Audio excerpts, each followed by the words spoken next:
রাজ্যে ১৯৭০ সালে খাদ্য আন্দোলনের শহীদ কাজল বর্মনের ৫৬তম শহীদান দিবসকে কেন্দ্র করে কর্মসূচি সংঘটিত করে ভারতের ছাত্র ফেডারেশন আয়োজিত অনুষ্ঠানে এসএফআই রাজ্য সম্পাদক সৃজন দেব শহীদের প্রতি গভীর শ্রদ্ধা নিবেদন করেন। তিনি বলেন, প্রায় ৫৬ বছর আগে খাদ্য আন্দোলনের সময় সপ্তম শ্রেণীর ছাত্র কাজল বর্মন পুলিশের গুলিতে শহীদ হয়েছিলেন। তৎকালীন খাদ্য সংকট ও ছাত্র যুবদের আন্দোলনের প্রেক্ষাপট তুলে ধরে তিনি বর্তমান সরকারের কঠোর আলোচনা করেন। সৃজন দেব দাবি করেন, বর্তমান সরকার ক্ষমতায় আসার পর থেকে শিক্ষা ও স্বাস্থ্য খাতে আক্রমণের পরিধি ক্রমাগত বাড়ছে। তিনি অভিযোগ করেন, পরিকল্পিতভাবে শিক্ষা ব্যবস্থাকে ধ্বংস করার চেষ্টা চলছে, যার ফলে সাধারণ ছাত্রছাত্রীদের অবর্ণনীয় দুর্দশার সম্মুখীন হতে হচ্ছে।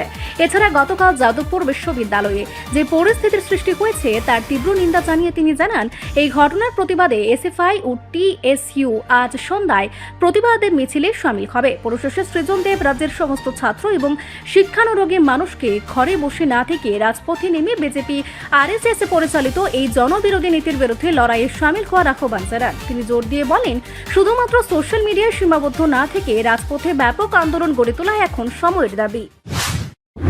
বছর আগে কমরেড কাজল বর্মন খাদ্য আন্দোলনের জন্য শহীদ হয়েছিলেন। আমাদের রাজ্যে ৬০-এর দশকে যে তীব্র খাদ্য সংকট তৈরি হয়েছিল, এই তীব্র খাদ্য সংকটের ফলে সারা রাজ্যে ছাত্র যুবরা লড়াই সংগ্রাম তৈরি করেছিল।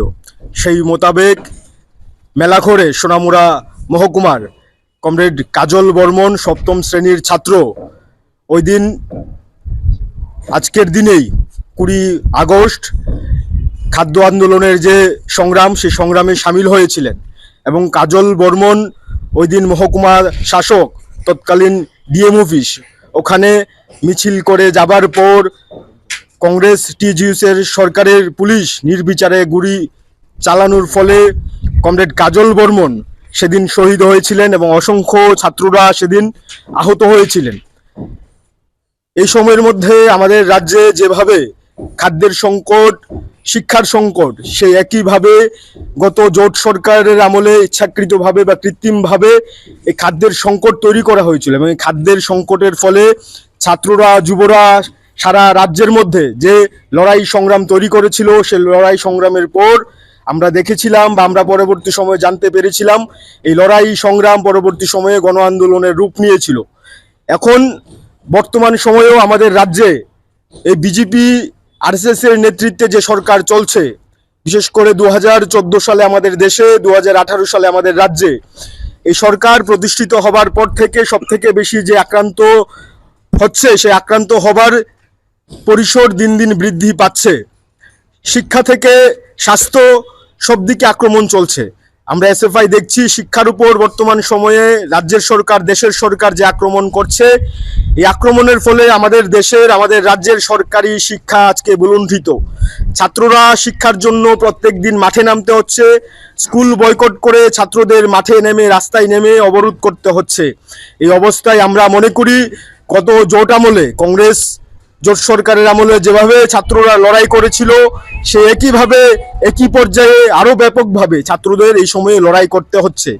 আমরা ভারতের ছাত্র ফেডারেশন এই দিনটিকে প্রত্যেক বছর যথাযথ মর্যাদায় কমরেড কাজল বর্মনের শহীদান দিবস সারা রাজ্যে আমরা পালন করি। আজকেও আমরা রাজ্য ও কেন্দ্রের উদ্যোগে এখানে কাজল বর্মনের শহীদান দিবস আমরা পালন করছি এবং আজকের এই শহীদান দিবস থেকে শপথ নেওয়ার দিন। দেশের এবং রাজ্যের মধ্যে বিজেপি আরএসএস হিন্দুত্বের রাজনীতি, আরএসএস এর যে এজেন্ডা ছাত্রদের মধ্যে চাপিয়ে দেওয়ার কাজ করছে, শিক্ষা থেকে ছাত্রদের দূরে সরিয়ে দেওয়ার ইচ্ছাকৃতভাবে যে প্রয়াস তারা করছে, এর বিরুদ্ধে আমরা এসএফআই লড়াই করছি। এই লড়াইয়ে আমরা সকল অংশের ছাত্রদের একত্রিত করে আমাদের এই লড়াই চলবে এবং আজকের এই দিনে আমরা এটা ঘোষণা করতে চাইছি, বলতে চাইছি, গতকাল যাদবপুর বিশ্ববিদ্যালয়ে যে ঘটনা ঘটেছে, যে ঘটনা এবিভিপি আরএসএস বিজেপি ঘটিয়েছে, সেই ঘটনার জন্য আমরা ভারতের ছাত্র ফেডারেশন তীব্র নিন্দা জানাচ্ছি। আমরা এসএফআই এবং টিএসইউ আজকে সন্ধ্যায় প্রতিবাদ মিছিলে সামিল হব। আমরা আপনাদের মধ্য দিয়ে আমাদের রাজ্যের আগরতলা শহরের সকল অংশের ছাত্রদের কাছে আহ্বান করছি এগিয়ে আসার জন্য। তার পাশাপাশি যারা শিক্ষা অনুরাগী মানুষজনেরা আছে তাদের কাছে আহ্বান করছি এই বিজেপি আরএসএস এর বিরুদ্ধে শুধুমাত্র ঘরে বসে আন্দোলন করা সম্ভব না। সোশ্যাল মিডিয়ার পাশাপাশি রাজপথে নেমে এই লড়াই করতে হবে। এই লড়াইয়ে আমাদের সকলকে সামিল হতে হবে। বিজেপি আরএসএস এর বিরুদ্ধে সকলকে একত্রিতভাবে এই লড়াই সংগ্রাম আমাদের করতে হবে। রিপোর্ট সংবাদ প্রতীক্ষা।